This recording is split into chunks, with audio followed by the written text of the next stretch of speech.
have 2 polls today. We'll launch those. If you haven't done them before, they'll just pop up on your screen. It will block whatever content is behind your screen there. So you won't be able to see anything at that time. But when we do pop those up, it'll just be twice, and they'll just have 3 questions. I'll read the questions off for you, and you'll be able to answer those, and we'll share those results with you guys afterwards. So I am going to launch our first poll as I get started, and you guys get to listen to me. Let's start that one. There we go.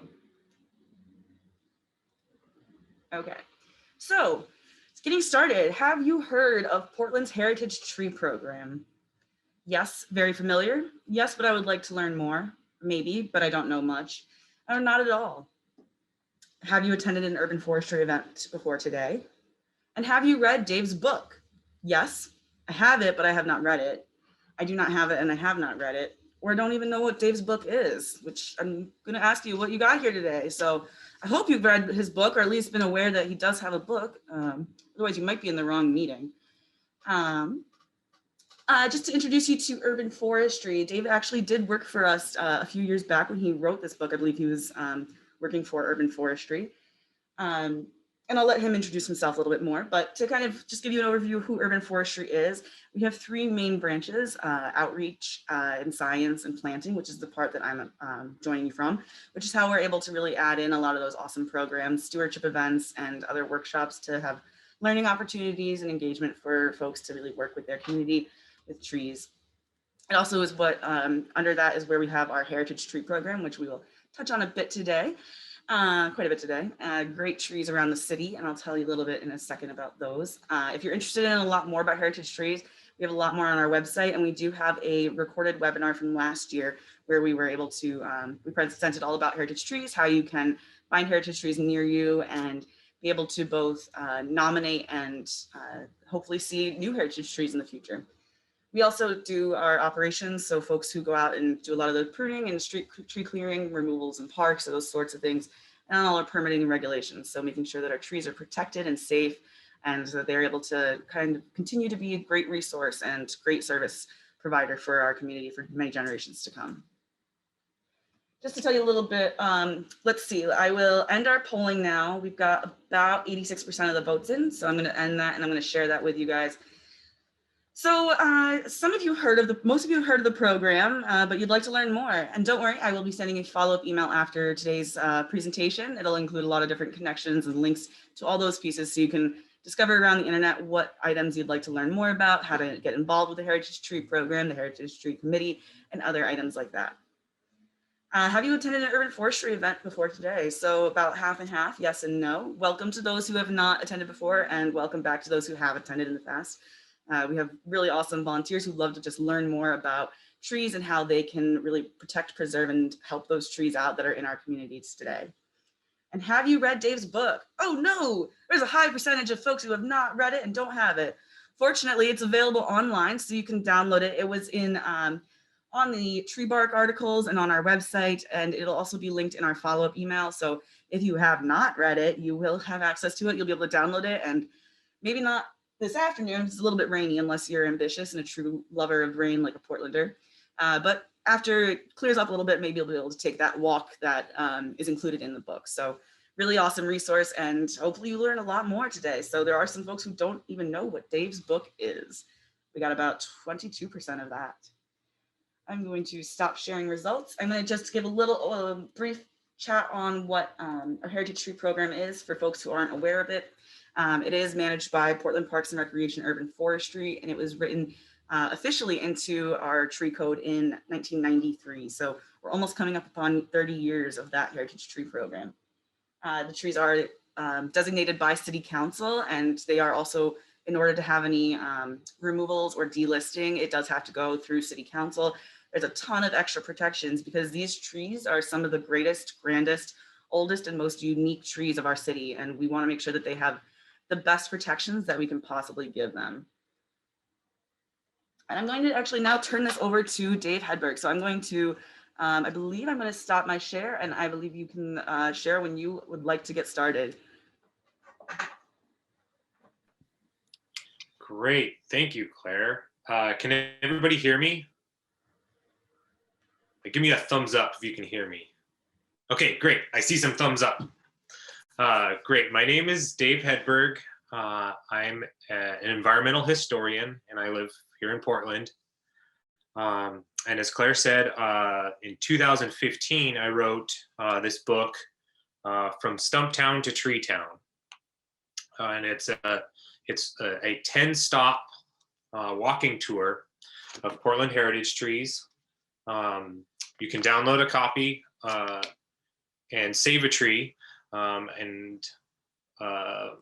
It starts in downtown Portland at the PSU library and weaves its way through kind of downtown and northwest Portland and ends up over in the northwest 23rd area.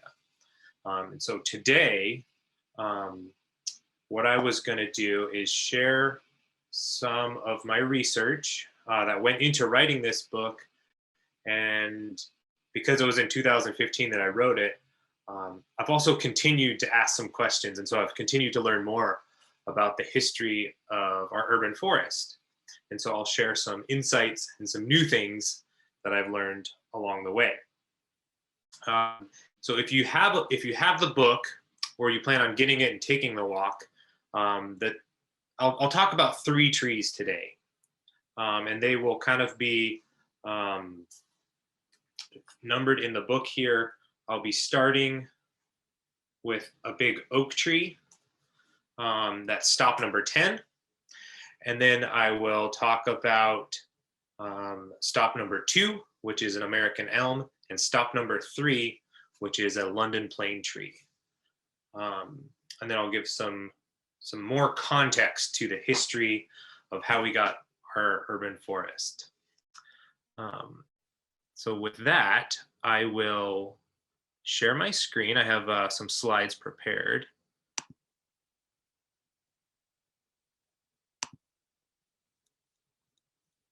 Let's see.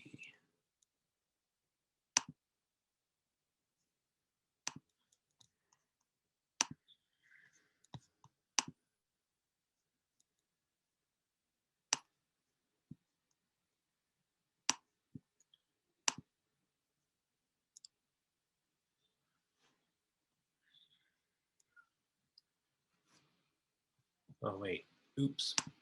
I need to breathe, it's not there. All right. So great, I got a thumbs up that people can see the presentation. This is great.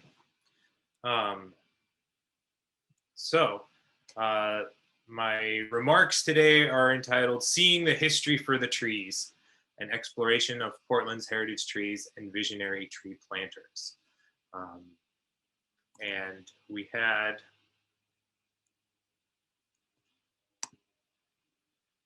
that brief overview of the Heritage Tree Program. We'll have some more links to follow up on that program if you are ever interested in nominating a tree.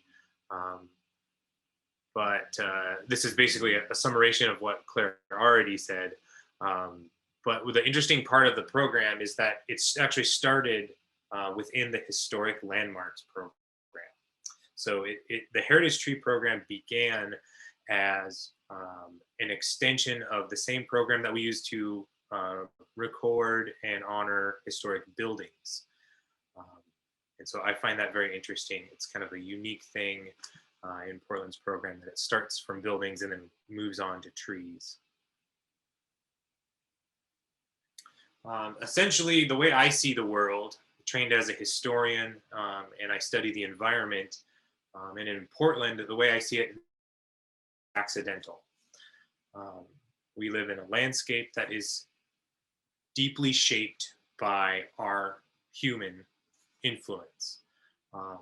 So there is no tree that is here accidentally, even if it's a weed tree like this one pictured here.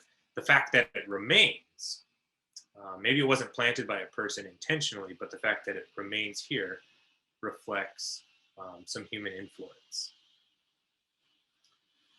And so the way I think about this is that people have shaped the forest that we see all around us. As we go walking on the streets, they've shaped the forest for their own desire. And they've not always recognized the consequences of their own desire. And that still applies to us today. We don't have a crystal ball to see the future, but we are equipped with books and knowledge that help us understand our past.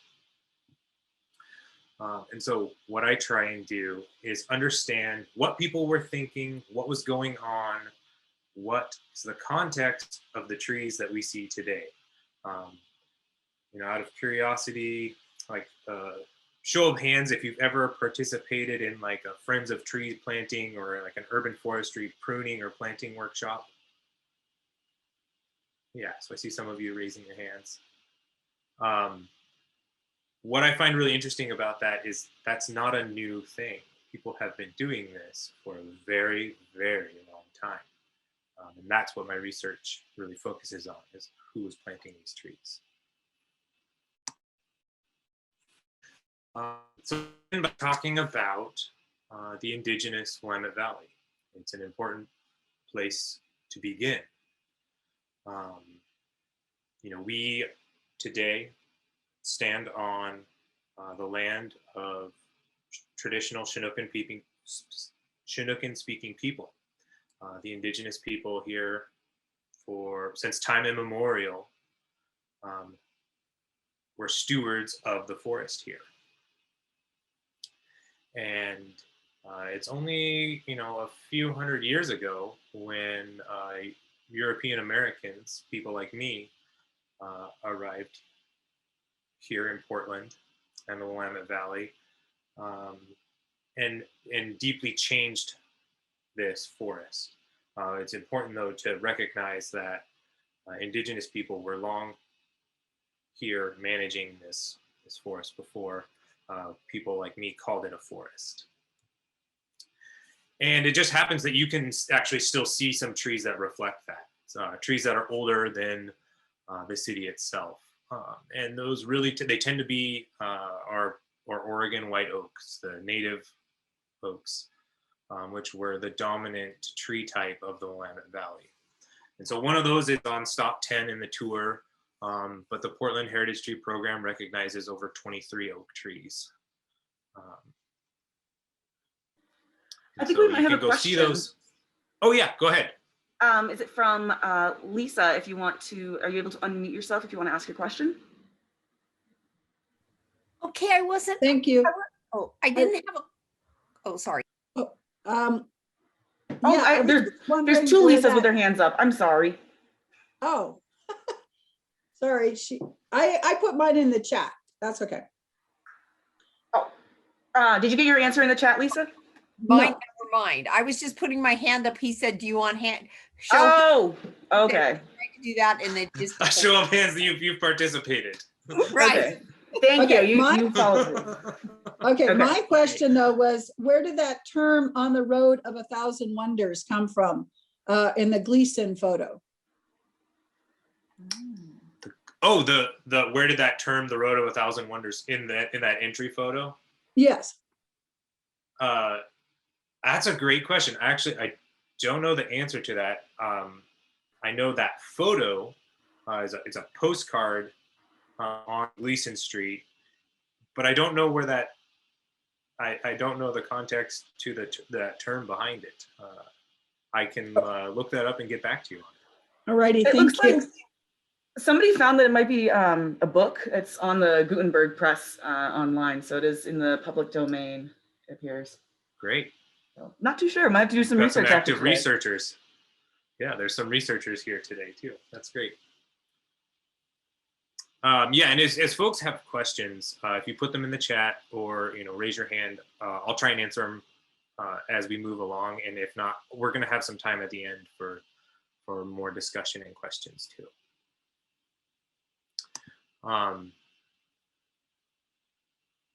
So as I was saying, we protect the greatest number of a particular species in the Heritage Tree Program are these Oregon white oaks. And these are majestic. I mean, they're enormous, massive trees. And when they have all the room they need, they can grow to enormous size. And if you'll pardon me for a second, I'm going to stand up and do some tree yoga, and you're welcome to join me if you would like. But I'd like you to imagine that, you know, you're a big old tree. I'll move my camera up so you can see me. You're a big old tree, and you've been growing bigger and bigger and bigger.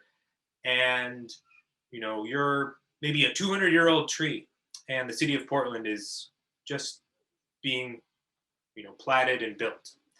And as people put in their, you know, their streets and build their houses, they start building roads. And so some of your roots get cut. And so you're a little less stable, but you're still there and you're getting bigger and bigger. And over time, electricity comes and we have power lines. And now we have problems with running our power lines. So some of my branches need to be cut. So now I'm a little off balance. And now we have new innovations like gas lines and water lines that come into our homes. And so now some of my roots on one side are cut. And, you know, just a couple weeks ago, there was a massive ice storm. And I've had a bunch of my canopy cut and a bunch of my roots cut, and I'm 300 years old. What do you think is going to happen when there's much of ice and a windstorm?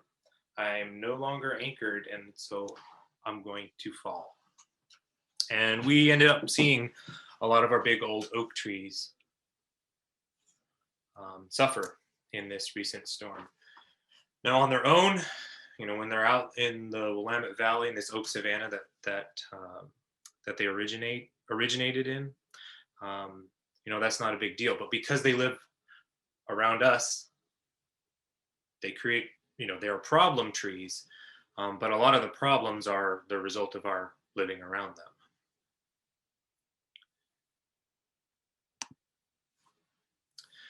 But these trees were intensely managed by the Chinookan-speaking peoples, who, you know, settlements and communities right here in Portland, on the banks of the Willamette and Columbia rivers. And the Chinook people were a trading people, and they controlled this vast network of trade. And really, this was a port city long before it was ever called Portland, because of the trade managed by Chinookan peoples. And one of the interesting things about that, how it relates to oak trees, is that they had this really brilliant way of harvesting Oregon white oak acorns. And if you ate one of these acorns today, it would make you quite sick. They're full of these tannic acids that our bodies can't produce or can't process. And so they wouldn't taste very good, and your body would reject them. But what the Chinook people did is they understood that they could leach that tannic acid out. So they dig these pits on the side of the river and line them with hemlock boughs and put the acorns in. And they knew the intertidal zone of the river. And so twice a day, the river level would come up and they would flush those acorn leaching pits. And the tannic acid would come out, and they could harvest bumper crops, more than their population locally could consume. And they would trade these up the river and out to the coast. And archaeologists recently found some of these leaching pits on Savi's Island.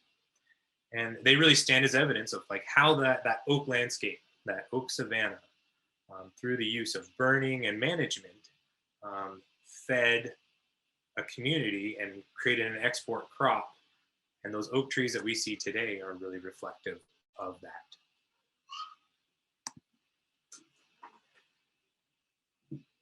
And so it was in the 1850s that European Americans came and named this place Portland.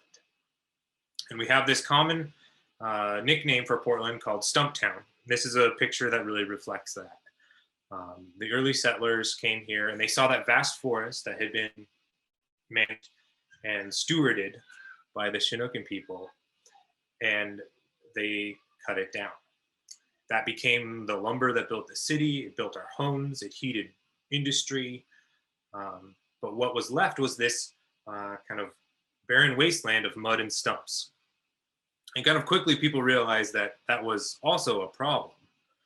You couldn't move around and have commerce in a city that was just full of mud and stumps. And so we got a very a systematic grid style plan, an ordered nature that was reflective of people from Europe and these traditions from Europe and silviculture. And some of these intellectuals and thinkers that were thinking about how to forest European cities were sharing their ideas. And so Portland got these, these street trees and these park trees, and they were planted on grids, and they often planted monocultures.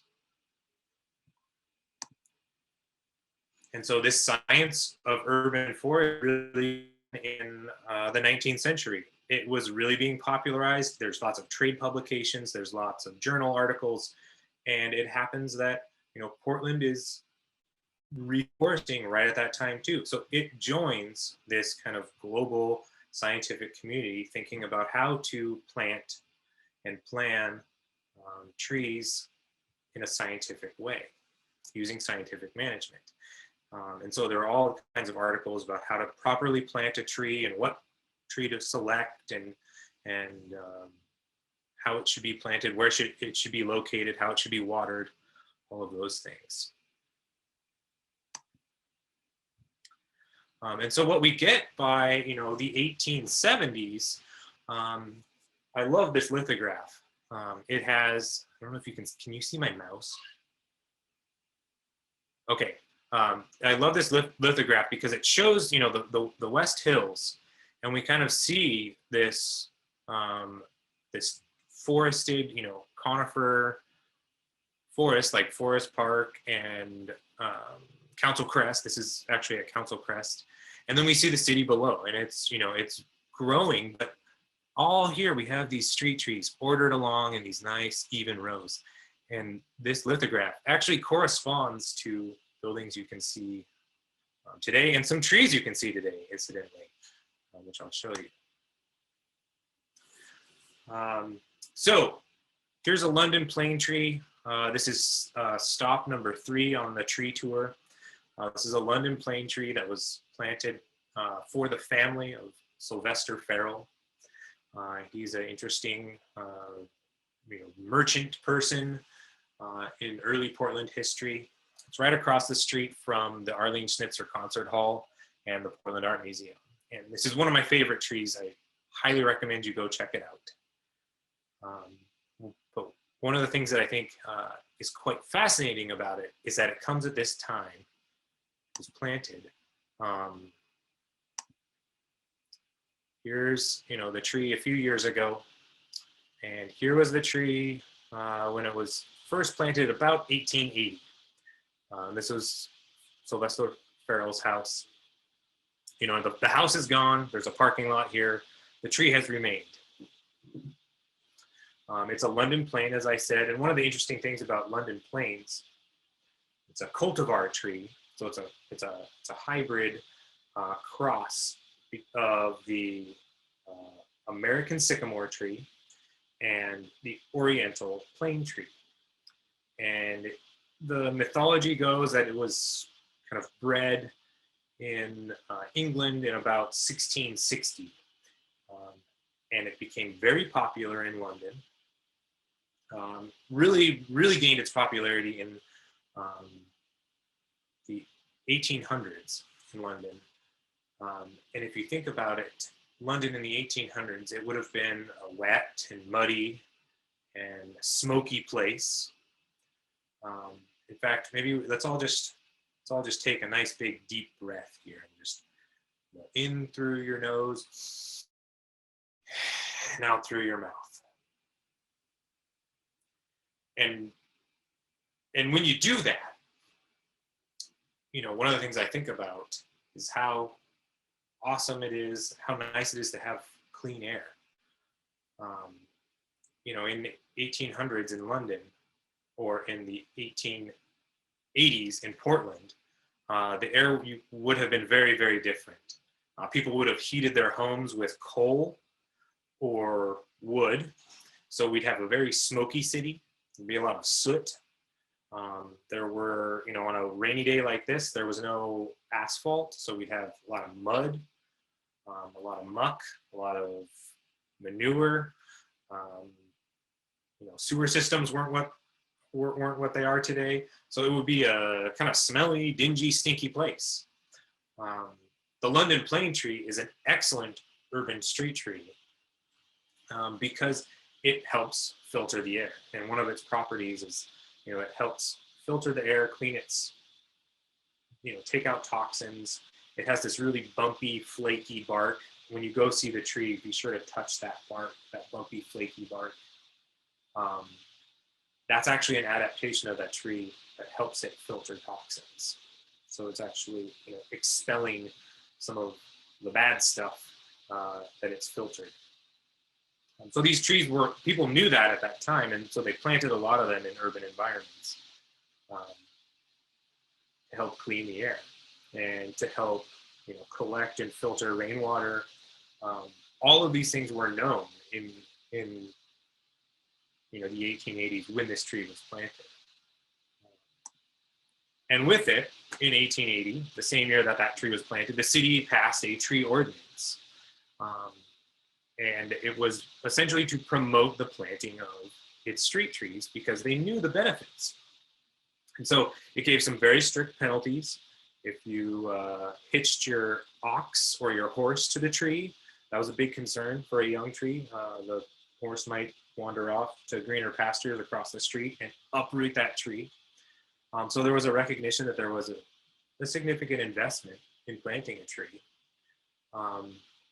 If you violated the city's tree ordinance, you could be fined, $10 or spend 2 to 10 days in jail, actually. So I don't know if anyone actually was ever jailed for violating the city's tree ordinance, but nonetheless, it was on the books.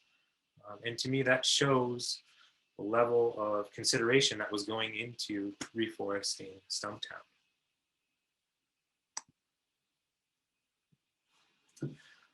So I said I would show you a couple spots on this lithograph. Here's one. Essentially, this is the Portland Art Museum today. And right here is this place called the Elliott Tower. There was a rather large home there, and that home is no longer there. Here's the home. And if we look around the block, we see this nice orderly row of trees. I can't tell what they are, but I'm guessing given their shape, they look kind of like poplars. One of the interesting things also I'll note about this photo is if you look at the top of the horizon here, this is looking north, and that is Mount St. Helens before it erupted. So again, this is a 1886 view of Portland.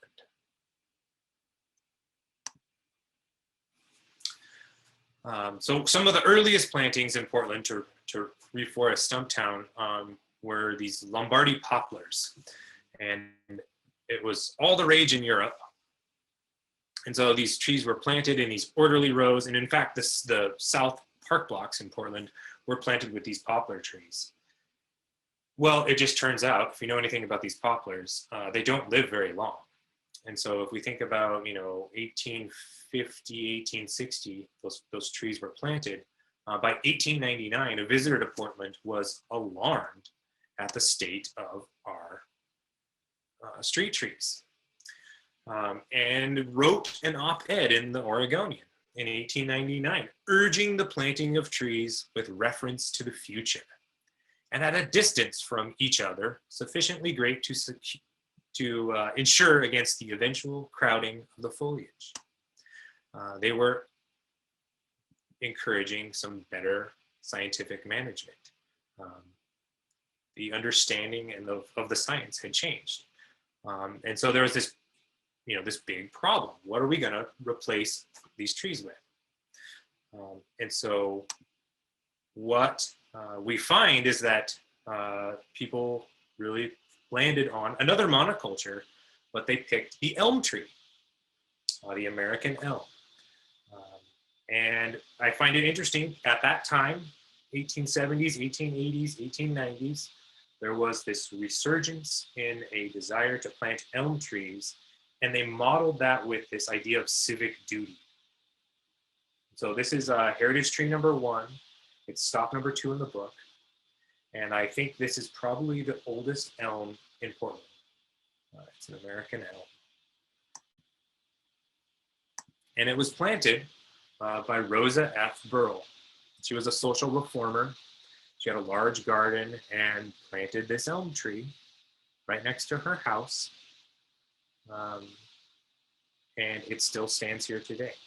It's a magnificent tree. I really encourage you to go look at it any time of year. I actually enjoy it the most in the winter because it has this really cool scraggly branch structure.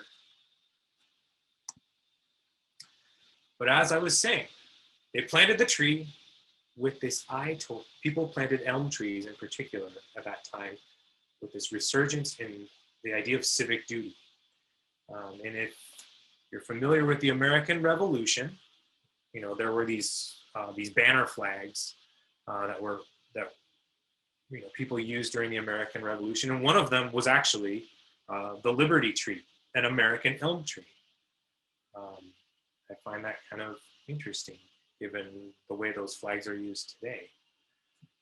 The Liberty Tree comes from this idea of, you know, a tree being planted in Liberty Square, and, you know, the Sons of Liberty held some of their meetings under an elm tree. George Washington took command of the Continental Army under an elm tree.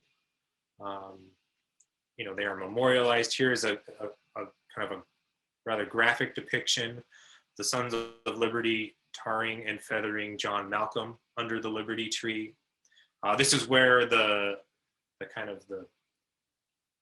catalyst for the American Revolution began, and the rejection of the intolerable acts, the Stamp Act, which led to the Boston Tea Party, happened under an elm tree. And so the elm became this mythological tree with American history. And in Washington, D.C., they planted lots of elms.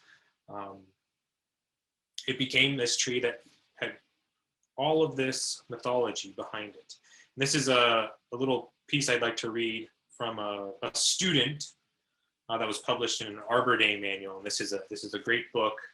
It's full of poetry that they would use in celebrating Arbor Days in the 1870s and 1880s. But the letter goes, "It was the elm that was first consecrated to American independence, and that tree planted by the Boston schoolmaster so long before separation from Great Britain was scarcely dreamed of in the colonies, and dedicated to their future independence, was long looked upon with love and pride, and when at last it blew down, tolling bells related the story of its fall.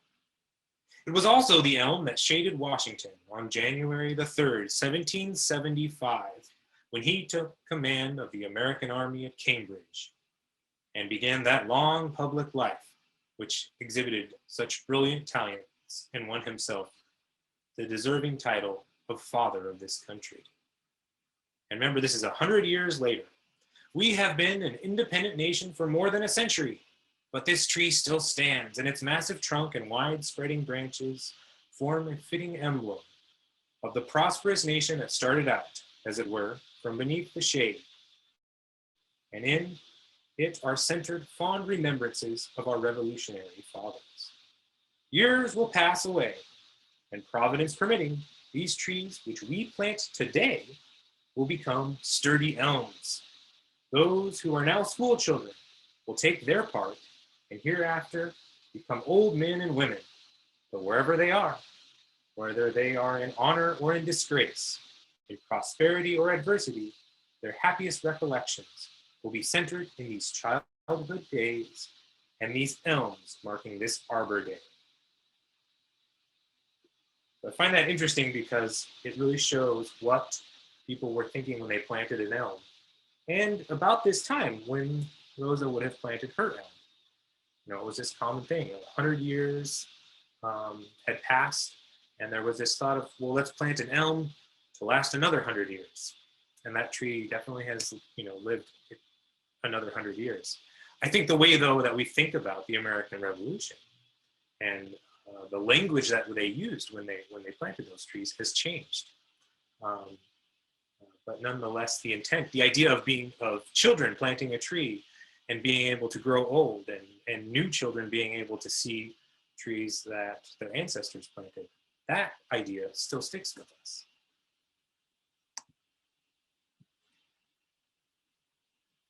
So kind of quickly, I want to share a couple other thoughts on the history of Portland's forest and how we got to where we are today. So it was really in the turn of the 20th century where our park system really formalized, and the city of Portland hired the Olmsted brothers. They were a famous landscape architecture firm to come out and create Portland Parks Plan. And they came up with this plan of interconnected parkways and parks. And they framed it also, you know, as part of that was some civic duty to make the city more beautiful. And it says here, and while there are a great many things which may contribute to the beauty of a great city, one of the greatest is a comprehensive system of parks and greenways. And they wrote our Portland Parks Plan. And in that plan, they really suggested that there should be a board that would have power to regulate and control the planting, trimming, growing, use, preservation, maintenance of all shade or ornamental trees in, upon, over any street, boulevard, path, or sidewalk. And this was a recommendation. And you can download these original plans that they submitted from the city archives and read them. It's quite fascinating. But they wanted the Parks Board to have this regulatory authority. And many cities across the country were doing this. So this wasn't a unique plan. It was kind of like what most large cities were doing. It ended up being that the Olmsted's landscape architect ended up getting a job afterwards with Portland Parks and became kind of the first Portland Parks superintendent. And he really brought his experience and his connections with global nursery growers and brought us specimens and really led the planting of many of our parks, especially those curly parks. He also took the idea to make some model neighborhoods like Laurelhurst neighborhood. Really thought about integrating, wide planting strips, considerations for underground utility lines. All these things were part of that plan, and Laurelhurst was kind of a model for that. But Portland was an interesting place, and they got the plan, but we didn't fully implement it. And so what you see in Portland today is this kind of, it's a somewhat confusing method of how we regulate and fund our urban forest planting and maintenance. So you get areas like this. This is Furland Parkway in southeast Portland, and this particular plat is the beginning of that confusing little system we have. So it's right off Foster Road. It's this median area. And in Portland, the way that we've regulated our street trees is that there are these rules, but the maintenance and the responsibility is on the adjacent property owner. And the issue comes up with an area like this. Are these people adjacent to the parkway, and do they have to take care of those trees? Well, it came up, and there's an opinion by the city attorney that kind of started this all out. There's a center parking strip called Furland. Some maple trees were planted by the Park Bureau, but there's no water in the neighborhood. What will be the procedure when the street's paved? And the attorney says, it's been the consistent ruling of the office that the city is not liable for the improvement of such strips. But such improvement may be made and assessed to the abutting property owner. These strips are different, though, from park strips.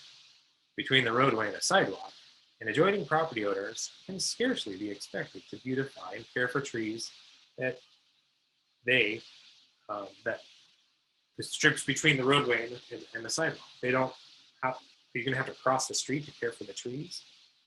Doesn't quite make sense in this instance. And so the mayor says, I don't wish at this time to introduce an ordinance compelling the property owners to trim their trees, as I feel this should be put up to the people at the next election. There should be created, as in other cities, a shade tree commission to pass on the planting of all shade trees as to variety, number, distance apart, in fact, in a supervisory manner, so that only those trees which are adapted to this climate, which are not susceptible to special diseases, insects, such as the elm tree, would be planted. Elm trees are being planted even now, notwithstanding the fact that they are entirely unsuited for this climate and are a constant expense to keep free of the elm tree beetle. That's in 1917. So we were having huge problems with the elm tree beetle in 1917. And it's in the 1970s when that little pathogen, the Dutch elm disease, attaches itself to the elm tree beetle and wreaks havoc on our elms. And so they kind of were forecasting we were going to have some issues with this. But one of the interesting things I find about this as well is that, you know, the mayor said the voters should vote on whether we should have a funded tree program. And unfortunately, that never happened. We went into the 1920s and the economy went booming, and actually things went into deregulation, and we never funded the program. So we bought a really great idea. We bought one of the most innovative parks plans, but we kind of only half implemented it. And that really continues to drive, some of the struggles we have today. So as I conclude, I just want to share one other tree story, and I'm going to bring it back to an Oregon white oak. This is the Corbett Oak, and it's up on Southwest Corbett Avenue. And this is another one of those pre-contact remnants of the oak savanna. And in the 1980s, there was some intense development pressure in the neighborhood, and a developer acquired that property and was going to cut the tree down. And Stephen Leffler, who still lives in the neighborhood, shared a lot of these newspaper clippings. He's pictured right here. Was having an early morning with his new baby, and right outside the window in his apartment was this big oak tree. And he heard some chainsaws and convinced the person operating the chainsaw not to cut the tree down, and immediately rallied his neighbors, and they wrapped the tree in tire chains and chicken wire and held tree vigil. And they occupied that tree for several days, 24 hours a day, 7 days a week. Held some protests, got some good press coverage, and eventually were able to get the developer to agree not to cut the tree down, save that part of the lot. The developer still built, a number of their row houses. And over time, that property was crowdfunded, and we're able to buy the lot and donate it back to the city. And it today stands as a park. It's a little pocket park in Corbett. And this, like I said, was in the early 80s. And it had this huge kind of crowdfunding and support. And out of that program, actually, a lady named Jane Glazer began working with these folks and started in 1993 the Portland Heritage Tree Program. So this oak really led to the creation of the Heritage Tree Program as we know it as well. So it's great. It's honored as a heritage tree, but I also see it as kind of the symbol of our program as well. So kind of in conclusion, I'd just like us to really think about when you see a tree, when you're out walking on on the streets, looking at some of our great heritage trees, just remember that everybody has a role in shaping our urban forest. And that can come to planting the tree, it can come to caring for it, watering it, pruning it, getting it proper care as it ages, and thinking creatively about how we grow as a city. So these trees reflect really the stories of many people, many generations of people. So I'd encourage you all to go out and look at these trees and think about how to preserve and promote our historic arboreal investments. It's important to plant trees, and that gets a lot of emphasis, but I think it's also, it's as important to care for the ones we already have and keep the big ones that we already have. Because that's centuries of investment. So at this point, I'll kind of open things up for questions, but you can download a copy of the book. As I said, it's great. You can use it on your tablet or your smartphone and go for a walk. Just be safe, everybody. Don't all go at once. You want to, and if you see other folks, say hi to them, but keep your safe distance right now. Here's a link to how to nominate a heritage tree. I'm also on the Heritage Tree Committee, so I'd love to see your nomination. And then I also put a link into my website here, Outdoor History Consulting. This is my company. And if you want to watch a couple videos I've produced on some historic trees, they're here on my website. So with that, I will stop sharing and open things up for questions. Thanks so much, Dave. That was absolutely awesome. And I certainly learned a lot more myself, and I have many more questions that I'm gonna have to ask both you and other people around the city about, there's always more history of the city that you can learn. And there's been some really great questions in our chat box here. So a couple different ones, things that I think we're gonna end up having to do a little bit of research on. There's one question here that specifically about kind of following this thing. Do you have any information or stories about the whoever the farmer happens to be of Meadowland Dairy, who's responsible for planting trees of Powell Butte Nature Park? That's a great question. I don't right off the top of my head, but I know that there's. Yeah, go ahead.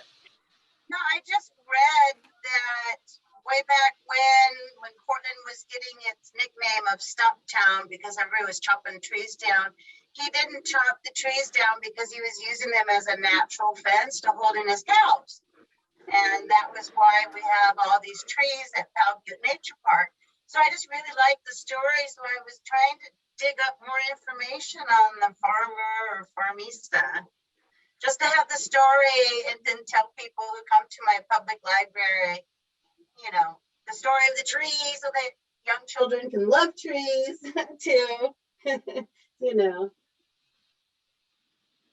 Yeah, no, that is a great question. And one of the things that makes me think about is there's a lot of stories about trees that get kind of spread around. We like to, that's a great story.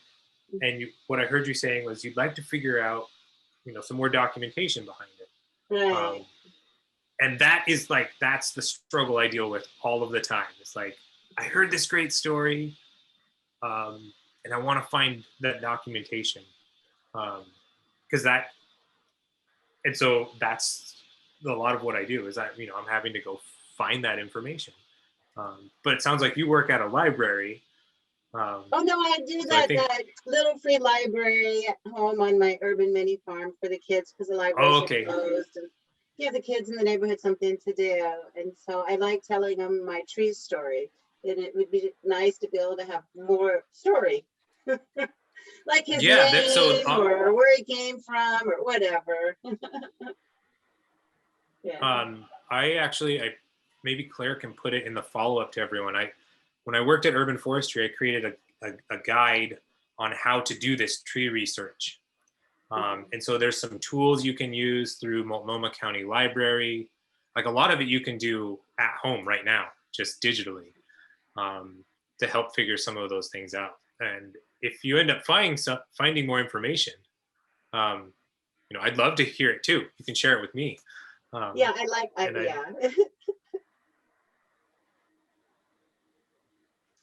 I will have to dig around to find that. There's, of course, our servers are buried and people move around files in 5 or 6 years. So it might take a little bit of time for me to dig out those pieces that Dave worked on a while back there.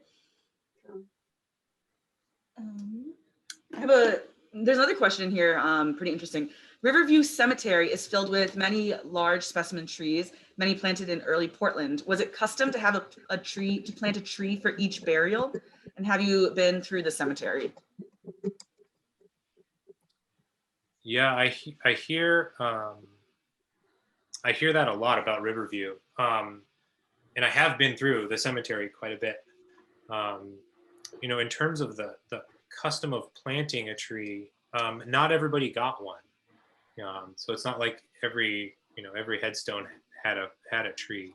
But I think, from my understanding, is that folks that were had some status or had some sway and were tree minded would often get a tree planted in a cemetery. And this is not just Riverview, but like if you go to the Lone Fir Cemetery, the planting of those trees isn't accidental, although the records of who and why and what was planted for often get misplaced or lost. So it's kind of a roundabout, open-ended answer to that question. Let's see, there's a couple other questions here. Somebody mentioned someone was doing a film series about tree stories. I think we might have somebody involved with us right here presenting today and who would be able to mention a little bit about that, I think. Yeah, I was one of the producers of Canopy Stories. It's a film anthology that covered, let's see how many, I think we had 12 different trees in the city and short films about them. And if the link that Claire will share in the follow-up email, I produced the intro and the conclusion, and I have those on YouTube. All of the other films are owned by each individual filmmaker. So some of them are online, some of them aren't. Some of them are touring at festivals. Some of them, they're trying to get broadcast. But my two are on YouTube, and you can watch those. I have a comment. I took my love of trees to Hawaii and bought like a book, and it was so interesting. So as I was being a tourist, I was like, oh, that's a da-da-da-da with my book. And, the locals really appreciated that. But, we can love our trees globally. Yeah, absolutely. When I go travel places, that's one of the things I always find the big trees. And yeah, I love seeing how other people in other places treat their trees or name them. We had another question here about just trees and cemeteries, and I'd love to pop in and just chat a little bit. I'm originally from upstate New York, and prior to working here, I was at Cornell University doing urban forestry programming around the area of Lake Syracuse and Onondaga County. And one of the things that I was able to work on was writing some grants for a cemetery there that's a local historic cemetery. And just really, it's adjacent to Syracuse University and adjacent to the State School for Environmental Science and Forestry. And because it has the cemetery in their backyard, they just use that cemetery for all of their tree ID, all their stewardship projects and everything along that. They learn trail building through the cemetery. And it's a really awesome place because it's just a over 200-year-old cemetery that has these amazing trees. And we were able to, typically you think about what you can replace, because it was designated a historic site. What you can replace has to typically stay within that parameters of what was there, what was planted there traditionally. And what's really cool about this historic cemetery was that it had such a diverse plant list, and we had records of these plant lists because it was a status symbol. If you were the wealthiest around, you had the biggest mausoleum, you had the fanciest trees imported, you had magnolias flowering, you had the grandest of the grand imported from all around the world that you could get. And it was this competition of power symbol who had the best cemetery plot. And the culture at that time was also totally different, where people would go and spend time at these mausoleums. They would fully furnish them, put carpets and all these pieces in there so that they could spend time with their family. And like a mother who had 2 sons that died in war, she would go spend every Sunday afternoon at her cemetery having lunch. And it was a normal occasion. It was just her celebrating life and being able to spend time with her sons and have these trees around there. And that legacy has really led on to today. And the care that these trees still receive is just really awesome. And I love looking at forested cemeteries. Cemeteries are great spots for trees. And I really, if any of you guys are super history cemetery buffs, I wasn't able to do it the past 2 years, but hopefully this coming October, I love doing a tree walk called Live Oaks and Dead Folks. So we talk about all the trees of a cemetery, while also kind of learning a little bit about the history of the people who are also planted there. So that's just my little cemetery spiel, because who doesn't love going to a cemetery? No, they're great places for trees, and they have lots of space to get big, and their neighbors tend not to bother them. So somebody said Mount Auburn Cemetery in Cambridge, Mass. was it was one of the first park cemeteries. That's what we didn't used to have. There wasn't green spaces, there wasn't parks in cities, and that's what they had to rely on these cemeteries, because we had these spaces that were devoted, that were open land, and that's where people would go to recreate before park systems were introduced. Yeah, cemetery walks. Glad there's other people who want to go out there with me for those. So thank you guys all for joining us today. We're almost at the top of the hour. You will be receiving a follow-up email with links to a few different of the videos that Dave talked about from Canopy Stories, as well as a whole bunch of links to the book that you can download.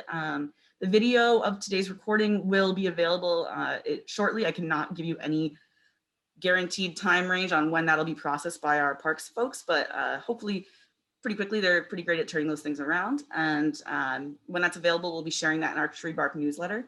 The email you get today will also have some other links to learn more about heritage trees. We have a web map where you can find any of our heritage trees in the city of Portland and learn which ones they are, what their species, what tree number they are, and you can go visit them. So you can always find a heritage tree in your neighborhood, and then there's also links to be able to nominate a new heritage tree. So if you know any really grand, old, beautiful trees in your neighborhood, or unique specimens that you're like, hey, that really deserves to be recognized and protected, you can also nominate that and learn how to do that online. We have the links and connections to that as well. And if you have any other final questions, you can send them to us. There's also going to be, I ask you, there's a link in the email you'll receive for a follow-up survey. It just asks some questions about how the presentation was today and your accessibility and all those things. And if you have any other questions to ask for myself or Dave, you can write those in there and we'll be able to connect you with those answers. And I hope you guys really just had an awesome time today and were able to learn something new. And really awesome. Thank you again, Dave, so much for coming out. And if you have any last words, I'll turn it over to you. No, yeah, thank you all for being here. And if I didn't answer one of your questions, feel free to write to me. I put my contact info in there. And yeah, I look forward to, maybe someday getting to go on a walk with you all in person too. So it was nice to do this virtually, go out and enjoy the trees on your own. And someday we'll all get back together and do this again. So thanks again for all being here. Hopefully soon. Take care, everyone. Enjoy the rest of your day.